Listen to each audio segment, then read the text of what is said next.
It's early May and the Mayapples are out. These are a native plant to New Jersey as well as a medicinal plant. This little patch right here happens to be growing right off of my driveway.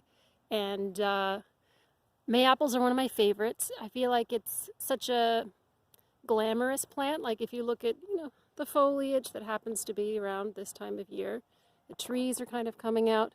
And then you have this kind of wild and crazy umbrella looking plant here. So the Mayapple has a extensive medicinal history. It has been used by native people here in the U.S. For a very long time.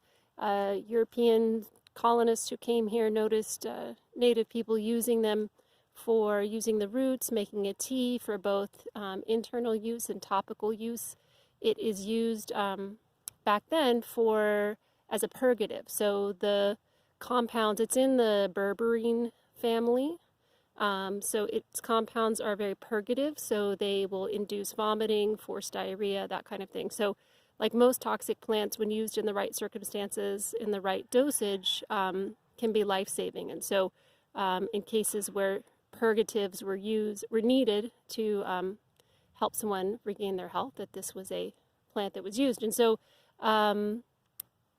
colonists observed that and then began to use it themselves instead of European medicines. And the Mayapple extract, podophyllum, its Latin name is Podophyllum peltatum, became the first compounded medicinal native to the U.S. to be exported back to Europe. And over time, in the 1800s in the Materia Medica, it was seen to be used for warts. So as they researched this plant more, it was discovered that when used topically, it was very good for warts, specifically venereal warts, because it prevents cell mitosis. So cells are unable to reproduce, and therefore things like warts go away. And then later in the 20th century, I think it was in the 70s, cancer researchers noticed this cell division inhibiting property. And over time, it was too toxic to use at first, but then they were able to create a synthetic version of this that had low toxicity and is still used in cancer treatment today. So one of the Mayapple, it's called a Mayapple because, well, it comes up in May, but also you can see each of these plants has a single, where's the little flower?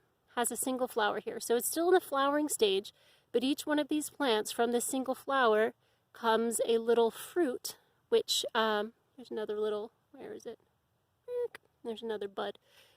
Fruit that when it's ripe is sort of a yellowish orange color and is supposedly delicious, but I have too many chipmunks here where I live and they get to them before I do and eat them all up. But maybe this year I'll try to get ahead of them. And you can see this one right here, you can see a small one coming up. So this is what they look like in the spring. They kind of come up like a closed umbrella, and as they get bigger, the umbrella opens up and it turns into this full-sized plant. And then, as the summer goes on and the trees fill out, there's not enough sun and these guys just go back into the ground, but they come back every year, kind of end of April, early May. So this is the Mayapple.